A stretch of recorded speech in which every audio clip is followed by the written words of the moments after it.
আসসালামু আলাইকুম। 12.3-এর 6 নম্বর ম্যাথটা সমাধান নিয়ে তোমাদের সাথে আছি আমি জুয়েল।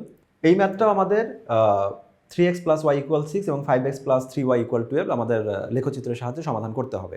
তো লেখচিত্রের সাহায্যে সমাধানের যে ম্যাথগুলো আছে সেগুলো আমি তোমাকে বলেছি যে এই ম্যাথগুলা আমরা সবসময় কি করি, এইখান থেকে y এর ভ্যালুটাই শুধু বের করব। x এর ভ্যালু বের করলেও ম্যাথটা মিলবে, কিন্তু আমরা সবসময় y এর ভ্যালু বের করব, মানে x এর উপর y কে ডিপেন্ড করব। তো এরকম যেমন এখানে y বের করব, এই জায়গায় y বের করব। দুইটা ম্যাথের সমীকরণের জন্যই একই কাজ করব। প্রথমে সমীকরণে y এর মান বের করব, y এর এইখানে যে সমীকরণটা ক্রিয়েট হবে সেখানে x এর ভ্যালুর জন্য y এর মানটা আমরা নির্ণয় করব, সেগুলো স্থাপন করব। এই বিন্দুগুলা যেমন আমরা এখানে আমাদের বিন্দু আছে কয়টা, তিনটা বিন্দু আছে, যে x সমান আমাদের 0-এর জন্য একটা, 1-এর জন্য একটা, আর x সমান 4-এর জন্য তিনটা ভ্যালু পেয়েছি। আমাদের তিনটাই এনাফ, বাট তুমি যদি এখানে দুই একটা অ্যাড করতে চাও সেক্ষেত্রে আমাদের সমাধান করা যাবে। তবে কমপক্ষে তিনটা নেওয়া ভালো, চারটা নিলে আরও ভালো। সেক্ষেত্রে কোনো বিন্দুটা যদি ভুল হয় তাহলে কোন বিন্দুটা ভুল হয়েছে সেটা আমাদের খুঁজে পাওয়া যায়।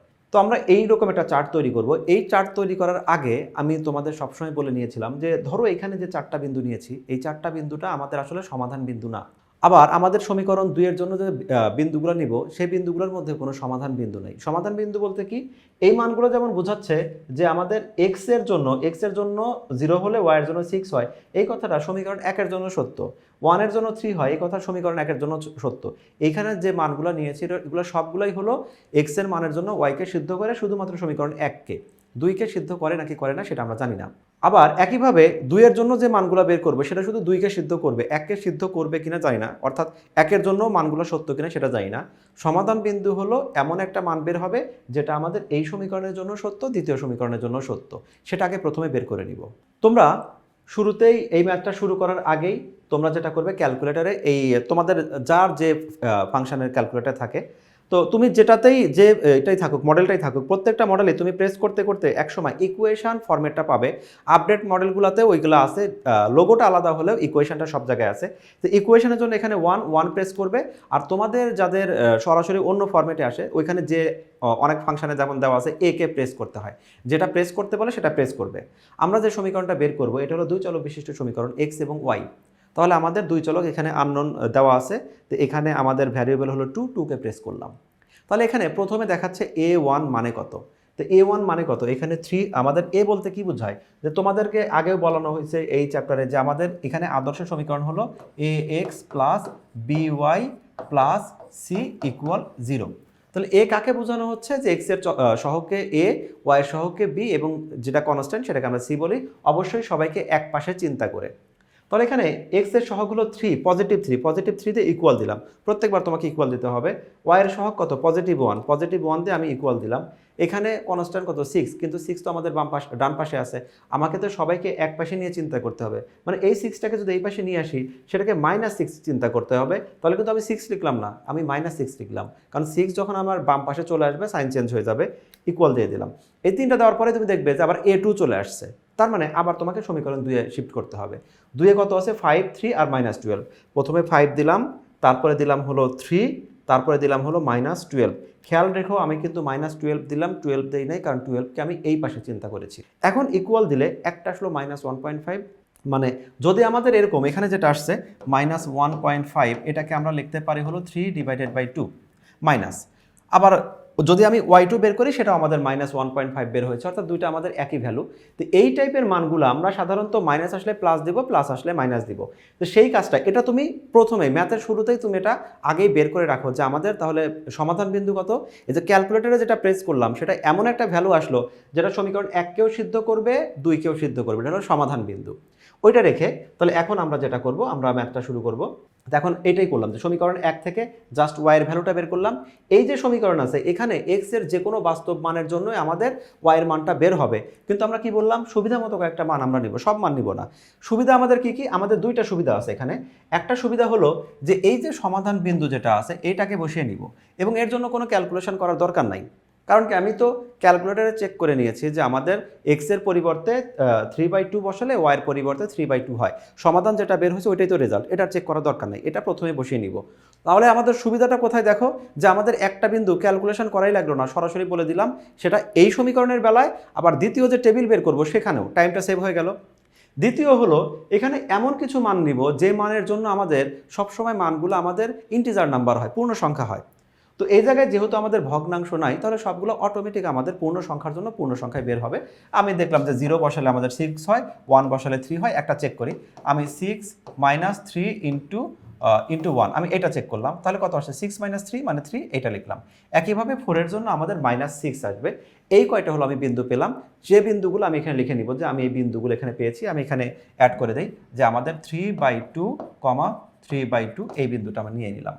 তো এই যে আমাদের 4টা বিন্দু পেলাম, এই 4টা বিন্দুই আমরা গ্রাফ পেপারে বসাবো, যোগ করব। যোগ করে যদি দেখি সরলরেখা আসছে, তার মানে আমার বিন্দু বসানো এবং ক্যালকুলেশন সবই সঠিক হয়েছে। যেহেতু আমাদের এই রকম সমীকরণ এক্স ওয়াই সম্মিলিত একটা সমীকরণ, যেখানে আমাদের কারো পাওয়ার সবগুলো একঘাত হবে, আমাদের দ্বিঘাত কোনো পাওয়ার নাই, তাহলে এখন এই টাইপের সমীকরণ আমাদের সবসময় সরলরেখাকে নির্দেশ করে। তাহলে আমার যদি গ্রাফ পেপারে বসানোর পরে সরলরেখা না হয়, তাহলে বুঝবো আমার ক্যালকুলেশনে কোথাও ভুল হয়েছে, অথবা গ্রাফ পেপারে বসানো আমাদের ভুল হয়েছে। তো যে কাজটা এখানে করলাম, একই কাজ কপি করব হলো সমীকরণ 2 এর জন্য। সমীকরণ 2টা কি করতে হয়? কি আছে? 3y ইকুয়াল, মানে আমি যদি y কে এক পাশে রাখি, তাহলে আসবে 12 - 5y, এরকম একটা জিনিস আসলো। তাহলে শুধু y এর মানটা কত? শুধু y এর মান হলো আমাদের 12 - 5x ডিভাইডেড বাই 3। এই যে সমীকরণটা আসলো, এই সমীকরণে হুবহু এই একই স্টাইলে আমরা কি করব? এক্স এর যে কোনো বাস্তব মানের জন্য সুবিধা মতো y এর মানটা নির্ণয় করব। আর আমাদের সুবিধা কয়টা?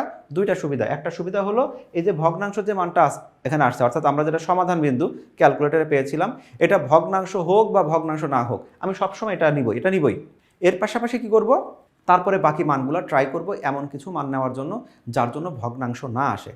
ভগ্নাংশ আসলেও ম্যাথটা মিলবে, কিন্তু সেক্ষেত্রে মানগুলো বসানো একটু কমপ্লেক্স হয়। এই পর্যায়ে তাহলে আমরা শুরুতেই আগে এই মানটা বসিয়ে নিব যে আমি 3/2 এটা নিয়েছি। 3/2 নেওয়ার পরে এরপরে বাকি মানগুলা দেখো আমি এমনভাবে নিব যে y এর মানটা যেন ভগ্নাংশে না আসে। ভগ্নাংশে আসলেও ম্যাথটা মিলবে, কিন্তু সেক্ষেত্রে আমরা ওই বসানোটা নিয়ে একটা ঝামেলা হয়। আমি একটা মান তোমাকে দিয়ে দিই, ধরো এখানে আমি বসাচ্ছি হলো 1, তাহলে 12 - 5 ইন্টু 1 ডিভাইডেড বাই 3, তাহলে হবে কত? 7 5 12 7 ডিভাইডেড বাই 3। এই যে রেজাল্টটা থাকলো, এই রেজাল্টটা একটা ভগ্নাংশ আসছে, কিন্তু এই ভগ্নাংশের মানগুলো তো আমার ঝামেলা। ম্যাথ মিলবে কিন্তু কমপ্লেক্স হয়, সেজন্য আমরা কি করব? এমন মানগুলো নিব যে মানের জন্য আমাদের কোনো ভগ্নাংশ না আসে। তো এই জন্য আমি দেখলাম 0-র জন্য আমাদের 4 আসে, 3-র জন্য আমাদের -1 আসে, 6-এর জন্য আমাদের -6 আসছে। এটা কিন্তু আর ক্যালকুলেশন করি নাই, এটা আমি সরাসরি বসাই দিব যে আমি 3/2 ইকুয়াল নিচে হলো 3/2, x y দুইটা মান, এটা ক্যালকুলেশন ছাড়াই বসাই দিব। আমাদের এখানে 4টা মান হয়েছে, তোমার 3টা হলেই আনাপ, আর লাগবে না। তো আমি এখানে এই বিন্দুটা লিখে নিলাম যে আমাদের 3/2, 3/2 আমাদের এই বিন্দুগুলো পাওয়া গেল। তো এই যে টেবিল 2 থেকেও আমরা কিন্তু এরকম 3টা 4টা যাই হোক কিছু ভ্যালুটা বের করব। এটাও একইভাবে গ্রাফ পেপারে বসাবো, বিন্দুগুলো যোগ করব। যোগ করে যদি সরলরেখা পাওয়া যায়, তাহলে বুঝবো আমার এখানকার ক্যালকুলেশনও সঠিক, আবার গ্রাফ পেপারে যে বসিয়েছি ওই ক্যালকুলেশনটাও সঠিক। এবার এই যে আমাদের দুইটা সমীকরণের জন্য দুইটা টেবিল পাইছি, দুইটা টেবিল থেকে দুই ধরনের বিন্দুগুলো বসানোর পরে দুইটা সরলরেখা আমরা পাবো। এই সরলরেখা দুইটা যেখানে একে অপরকে ক্রস করবে, যে বিন্দুতে ক্রস করবে সেই বিন্দুটাই হলো তার সমাধান বিন্দু। এখন আমরা চলে যাই তাহলে এই গ্রাফ পেপারের ডেসক্রিপশন নিয়ে। গ্রাফ পেপারের ডেসক্রিপশনে আমরা প্রথমে কি করব? যে আমরা কি করি সাধারণত, আমরা একটা গ্রাফ পেপার নেই, সেই গ্রাফ পেপারে আমরা এক্স অক্ষ বরাবর একটা দাগ দেই, ওয়াই অক্ষ বরাবর একটা দাগ দেই। সাধারণত খাতায় আমরা বাম অথবা বাম ডান বরাবর যে আছে মাঝামাঝি, এই দাগটাকে আমরা এক্স অক্ষ দিই, যেটাকে আমরা বলি এক্স ও এক্স প্রাইম, আর ওপর নিচে যেটা আছে সেটাকে আমরা লিখি হলো ওয়াই ও ওয়াই প্রাইম। তুমি খাতায় লিখবে যে আমরা একটা ছক কাগজে এক্স ও এক্স প্রাইম কে এক্স অক্ষ বরাবর, ওয়াই ও ওয়াই প্রাইমকে ওয়াই অক্ষ বরাবর, এগুলো আমরা বলে নিব। কিন্তু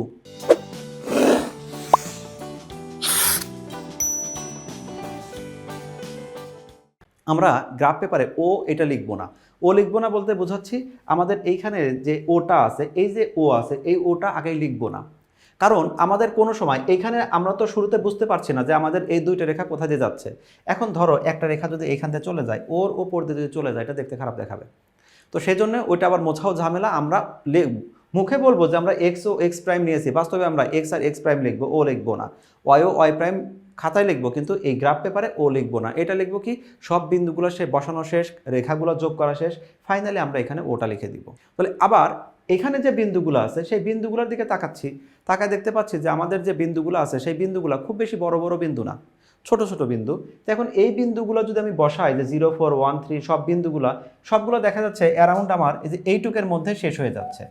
তো ছোট একটা জায়গায় যদি বিন্দুগুলো বসাই, তাহলে এই যে পাশাপাশি বিন্দুগুলো থাকবে, কাছাকাছি থাকবে, সেক্ষেত্রে বিন্দুগুলোর নামগুলো লেখা, যেমন a = 3/2, 3/2, এই যে বিন্দুগুলো লেখা, এখানে একটা আছে 3, -1, এই প্রত্যেকটা কাছাকাছি চলে আসবে, লিখতে সমস্যা হবে। তো সেজন্য আমরা কি করব, এই বিন্দুগুলোকে একটু বড় করে ধরবো। আবার আরেকটা জিনিস খেয়াল করে দেখি, এখানে কিন্তু একটা ভগ্নাংশ আছে, তাহলে এই ভগ্নাংশের হর কত 2।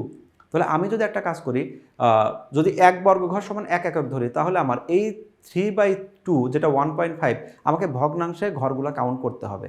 আর আমাদের হাত যেহেতু অ্যাপ্রোপ্রিয়েটভাবে আমরা খুঁজে বের করতে পারি না, তাহলে আমাদের কিছুটা কম বেশি হলেও সরলরেখাটা একটু কম বেশি হতে পারে। সেজন্য আমরা কি করব, যদি 2 ঘর সমান 1 একক নেই, তাহলে যেটা 3/2 এটাকে 2 দ্বারা গুণ করলেও 3 হবে, এটাকে 2 দ্বারা গুণ করলেও 3 হবে, অর্থাৎ কোনো ভগ্নাংশ থাকলো না, পূর্ণ সংখ্যা আমরা বসাতে পারছি। তো এই টাইপের যদি কখনো ভ্যালু ভগ্নাংশে চলে আসে, তো হর যেটা থাকবে সেই হর দিয়ে আমরা মাল্টিপ্লাই করে দিব। আর কখনো যদি এরকম হয় এর নিচে আছে 2 আর ধরো এর নিচে আছে হলো 3, তখন 2 আর 3 এর লসাগু কত 6, তখন 6 দ্বারা সবাইকে গুণ করে দিব। মানে আমরা এমন একটা সংখ্যা দ্বারা গুণ করে দিব যাতে করে আমাদের এই ভগ্নাংশগুলো না থাকে, পূর্ণ সংখ্যা হয়, সেক্ষেত্রে আমাদের মানগুলো বসাতে ইজি হয়। তো এখন আমরা কয়েকটা মান চেক করে দেখি কিভাবে আমরা বসাই। তো এইখানে আমাদের একটা সরলরেখার যেমন মানগুলো আছে, সেটা হলো যে -4,0, তারপরে হলো আমাদের 3 এই বিন্দুটা আছে, 3,-1 আছে, আর এই যে এই 4টা বিন্দু বসাইছি। বসানোর পরে যোগ করে আমরা একটা সরলরেখা পেয়েছি। তো এই বিন্দুগুলো বসানোর সময় যেহেতু আমার সুবিধা হচ্ছে 2টা কারণে। প্রথম কারণ হলো বিন্দুগুলো অনেক ছোট ছোট, আমি যদি 1 ঘর সমান 1 একক লিখি, সবগুলো বিন্দু কমপ্রেস হয়ে কাছাকাছি থাকবে, লিখতে সমস্যা। আবার আরেকটা হলো, তাহলে বিন্দুগুলো একটু বড় করা দরকার, আমার মানগুলোকে 2 এর জন্য 4 যাব, 3 এর জন্য 10 যাব, এই টাইপের কিছু একটা করব। এবং সেটা আমাদের আরেকটা সুবিধা হচ্ছে, দেখতে পাচ্ছি ভগ্নাংশের হর যেহেতু 2 আছে, তাহলে 2 বর্গঘর সমান আমরা 1 একক ধরি, তাতে বিন্দুগুলো যেমন একটু দূরে চলে গেল, পাশাপাশি কোনো ভগ্নাংশে মান বসাতে হচ্ছে না। তাহলে আমাদের যেটা আছে 0,4, এই 0,4টা আসলে এখানে লেখা আছে 0,4, কিন্তু এটাকে 2 দ্বারা মাল্টিপ্লাই করলে 0,8 হবে। তাহলে আমরা পেপারসে লিখবো যে আমরা 0,4 এই গ্রাফ পেপারে, কিন্তু অ্যাকচুয়ালি যাবো কোথায়, আমাদের দেখো এটা হলো 0 মানে হলো এক্স অক্ষ বাম ডান কোনো দিকেই যাবে না, এইখানে থাকবে। ওয়াই উপরের দিকে আমাদের 8 ঘর যাবে, এই যে 8 ঘর গিয়ে আমি মার্ক করে দিলাম। তাহলে আমাদের এই বিন্দুটা কাগজে লেখা থাকবে 0,8, তুমি আবার এই 0,4 0,8 লিখতে যাবে না, আমি তোমাকে বোঝানোর জন্য লিখে নিয়েছি। তাহলে এখানে আমি 0,4 এর জন্য অ্যাকচুয়ালি গিয়েছি 0,8। পরবর্তী একটা বিন্দু আছে 3,2, তো এটাকে 2 দ্বারা মাল্টিপ্লাই করলে কত হবে, এটা হবে 3,3, 2 দ্বারা মাল্টিপ্লাই করলে। তাহলে x বরাবর 3 একক যাব, 1 2 3, y বরাবর 1 2 3, তারপরে আমি মার্ক করে দিলাম। তাহলে আমি এই বিন্দুটাও পেয়ে গেলাম 3,-1। তাহলে এইটাকে যদি আমি মাল্টিপ্লাই করি 2 দিয়ে, তাহলে এটা কত হবে, এটা হবে 6,-2। x পজিটিভ মানে ডান দিকে, y নেগেটিভ মানে নিচের দিকে, তাহলে x ডান দিকে 6 ঘর, y নিচের দিকে 2 ঘর, এইটা করে দিলাম। একইভাবে এই বিন্দুটাও বসিয়ে দিলাম। এবার আমরা এই স্কেল দিয়ে দেখি, যোগ করে দেখতে পাচ্ছি এরা একই সরলরেখা বরাবর আছে। একই সরলরেখা বরাবর আছে মানে হলো, তাহলে এই যে সরলরেখাটা আমরা পেলাম, এই সরলরেখাটা আমাদের ক্যালকুলেশনও ঠিক আছে, সমীকরণ থেকে বিন্দুগুলো বসানো ঠিক আছে। এবং এইগুলো আমরা চেষ্টা করব একটু ইনক্রিজ করে দেওয়ার জন্য, কারণ আমি তো এখনও জানি না দ্বিতীয় রেখাটা আসলে কোন দিক দিয়ে যাবে। দ্বিতীয় রেখা একজন অপরজনকে তো ক্রস করতে হবে।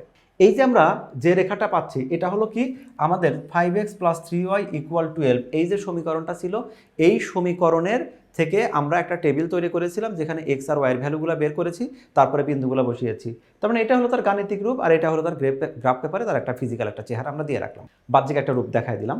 তাহলে এখন এই একই কাজটা আমরা সমীকরণ 2 এর জন্য করব। এই সমীকরণটা কি ছিল 3x, অর্থাৎ এই যে সমীকরণটা 2 মানে এই সমীকরণটা 3x + y = 6। এই সমীকরণে যে টেবিলটা ছিল সেখানে আমাদের বিন্দু কয়টা ছিল, সেই বিন্দুগুলো খেয়াল করি। তো এই বিন্দুগুলো আমাদের যেটা ছিল, সেখানে একটা ছিল আমাদের 1,3, যেটা আমাদের 1,3 সেটা অ্যাকচুয়ালি হয়ে যাবে 2,6, কারণ আমরা এক ঘরের জন্য এক এককের জন্য 2 ঘর যাচ্ছি, একের জন্য যাব 2, 3 এর জন্য যাব আমাদের 6। তাহলে আমাদের x এর বরাবর এই দুইটাই পজিটিভ, মানে x ডান দিকে, y উপরের দিকে, তাহলে 2 ঘর আমাদের এই দিকে আর আমাদের 6 ঘর এই দিকে গিয়ে আমি মার্ক করলাম। একইভাবে 3/2, এইটা তো আর বসানোর দরকার নাই, কারণ আমাদের সুবিধা হচ্ছে সমাধান বিন্দুটা নেওয়ার, যে আমাদের একটা বিন্দু অলরেডি আগে থেকেই বসানো থাকে। যখন 1 নম্বর টেবিল থেকে বসাবো, 2 নম্বর টেবিলে ওটা নতুন করে বসানোর দরকার নাই, তাহলে তোমার টাইম একটু সেভ হয়ে গেল। এইটা তাহলে কত হবে, এইটা আমাদের 3/2, এইটা তো আছে এইখানে, এটা দেখবো 6, এটা তাহলে এই 4 এর জন্য হবে 8, আর 6 এর জন্য হবে -12। তাহলে আমাদের এই মানটা আমরা এইভাবে চলে যাব। তাহলে দেখো আমরা এখানে 4 এর জন্য, 4 এর জন্য 8 গেছি, আর তারপরে আমি নিচের দিকে চলে আসলাম, এইখানে আমি মার্ক করে দিলাম। এই যে বিন্দু 3টা আছে, এই বিন্দু 3টা যোগ করলাম, যোগ করার পরে দেখতে পাচ্ছি যে এটা একটা সরলরেখা হয়েছে। উপরে আরেকটা বিন্দু আছে। তো এই যে সরলরেখাগুলো হলো, এই সরলরেখাটা কি 3x + y = 6, এর আমাদের একটা বাহ্যিক একটা চেহারা আমরা দিয়ে রাখলাম। এই দুইটা সরলরেখা আমরা দেখতেই পাচ্ছি, সরলরেখা দুইটা পরস্পর আমাদের এই যে a3/2 যে বিন্দু আছে অন্য কোনো বিন্দুর আমরা নামকরণ করি নাই, কিন্তু এই বিন্দুর একটা আলাদা নামকরণ করলাম। এই নাম কিন্তু আগেই লিখি নাই। যখন দেখলাম দুইটা আমাদের এ বিন্দুতে মিলে গেল, তাহলে এইটা হলো তার সমাধান বিন্দু। আমরা ওটাকে লিখে দিলাম, এই বিন্দুটার নাম এ দিলাম। এ এমন একটা বিন্দু যেখানে দুইটা রেখা পরস্পর ছেদ করেছে, তাহলে এটাই হলো তার সমাধান। কারণ লেখচিত্রের সাহায্যে সমাধান নির্ণয়ের অর্থই হলো দুইটা রেখা পরস্পর যেখানে ছেদ করবে সেটা হবে তার সমাধান। তো আমরা 3/2 বলতে পারি, 1.5 বলতে পারি, যেটা 3/2 সেটাই 1.5। তাহলে এই 3/2, 1 অথবা 1.5, 1.5 এইটাই হলো তার সমাধান বিন্দু। তো এই ম্যাথটাতে আমি দুইটা জিনিস বোঝানোর ট্রাই করেছি। একটা হলো যে তোমার সমীকরণ 1-এ যেভাবে তুমি ওয়াইয়ের মান বের করে বিন্দু বসাবে, সমীকরণ 2-এ একই কাজ করবে। আর একটা হলো এই বিন্দুগুলো নেওয়ার সময় এটা খুবই খেয়াল রাখবে, কারণ আমাদের কিছু অঙ্কে এখানে 1.5 বের হয়েছে, এটা 1.5 না হয়ে যদি আমাদের এখানে বিন্দুটা এরকম থাকতো 1 পয়েন্ট, এখানে 1 পয়েন্ট ধরলাম যে এটা হলো 3.7 এরকম একটা থাক, এই 3.7 আসলে বিন্দুটা কোথায় আছে এইগুলো বের করা অনেকটাই কঠিন হয়ে যায়। সেক্ষেত্রে তোমাকে অ্যাপ্রোপ্রিয়েট মানের জন্য তোমাকে আবার প্রতিস্থাপন অপনয়ন যে কোনো একটা পদ্ধতিতে তোমাকে ম্যাথটা করতে হবে, তারপরে অথবা ক্যালকুলেটরে চেক করতে হবে যে সমীকরণের বিন্দুটা কোথায় হয়। তো যেহেতু এইটা তোমাকে খুঁজে বের করতেই হবে, তাহলে সেইটা ক্যালকুলেটরে তোমাদের দেখিয়েছি, এটা সর্বোচ্চ দেখা যায় যে ওই 30 সেকেন্ড 40 সেকেন্ডের মতো সময় লাগে। তো সেই মধ্যে তুমি অনায়াসে ম্যাথটা কমপ্লিট করতে পারো। আর সেক্ষেত্রে একটা বিন্দুও পাওয়া গেল, টাইম সেভ হচ্ছে, দুইটা জায়গায় একই বিন্দু বসাতেও হচ্ছে একই জায়গায়, আবার পাশাপাশি হলো তোমার রেজাল্টটাও তুমি পেয়ে গেলে, গ্রাফ পেপার থেকে তোমাকে আলাদা করে খুঁজতে হলো না। যদিও আমাদের এই ক্যালকুলেটরের ব্যবহার সংক্রান্ত আলাদা কিছু এপিসোডই আছে, যেখানে সুমন স্যারের কিছু ক্লাস আছে যে এই ক্যালকুলেটরের হ্যাকসগুলো, কোন ক্যালকুলেটর কীভাবে ব্যবহার করে কত দ্রুত আমাদের সমস্যাগুলো সমাধান করি। তো পরবর্তী পর্বগুলোতে তোমাদেরকে স্বাগতম জানিয়ে আজকের মতো এখানেই বিদায় নিচ্ছি। দেখা হবে নেক্সট একটা ক্লাসে। ততক্ষণ পর্যন্ত আল্লাহ হাফেজ।